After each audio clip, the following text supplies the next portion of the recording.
third graders. Today we're going to look at what a good reader looks like, acts like, sounds like. Now, I have a column that says real readers, fake readers. Now, sometimes you're just not interested in the book you're reading, and we fall into this category. Sometimes you're really into it and you fall into this category. So is it okay if sometimes you're a real reader and you know sometimes you've been a fake reader? It is. Even your teacher has been a fake reader before.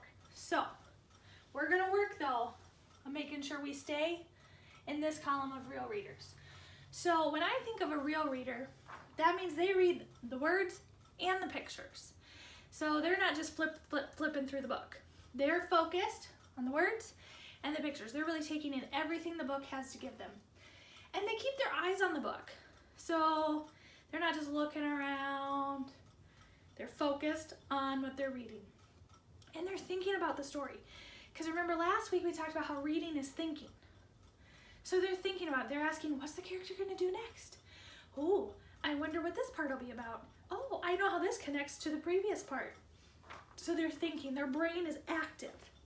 And then they use strategies to figure out tricky words. So when they get stuck, they don't just give up and be frustrated. They sound things out. They use context clues. They chunk words. They're problem solvers. So those are things that real readers do. So when I say real readers, that's the same as being a good reader. Now, sometimes, we've all been here, we're fake reading. Fake reading is still better than not reading, but I still want us to all be here because we can all be great readers. But fake readers, they only look at the pictures. They don't even try to read the words.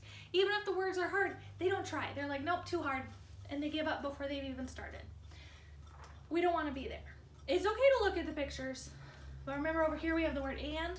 We want to look at both words and pictures. And they look around the room. I know sometimes things can be really distracting, especially at home.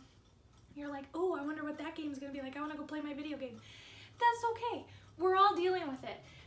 It's hard, but that's why we need to find a nice space that we like to read in. So I saw in our survey some people like to read on their couch. It's a really comfy spot. Some people said the closet because they can shut the door and it's really quiet. Some people were like, I could just like to read on my bed. Those are good spots where you can just kind of take yourself, read your book, be by yourself. That way we're less distracted and less likely to look around everywhere. And you know what? Fake readers, they don't stop to think about the story. They're not asking what the character's going to do next. They're not making connections.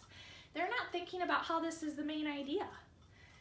They're not doing a whole lot of thinking. And we know that reading is thinking, so they're not really reading if they're not thinking.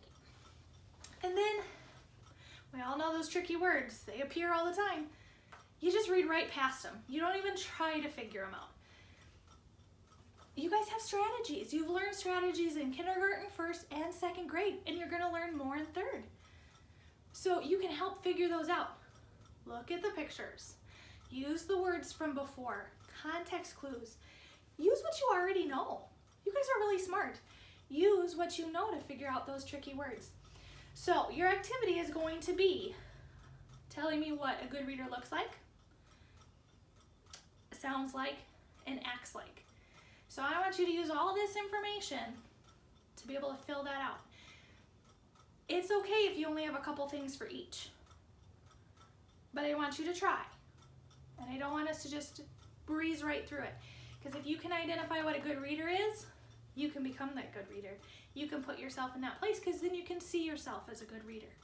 Because all of the things you'll list and all of these things in this column, you all are more than capable of. So we're all real readers. We're all going to be great readers in third grade.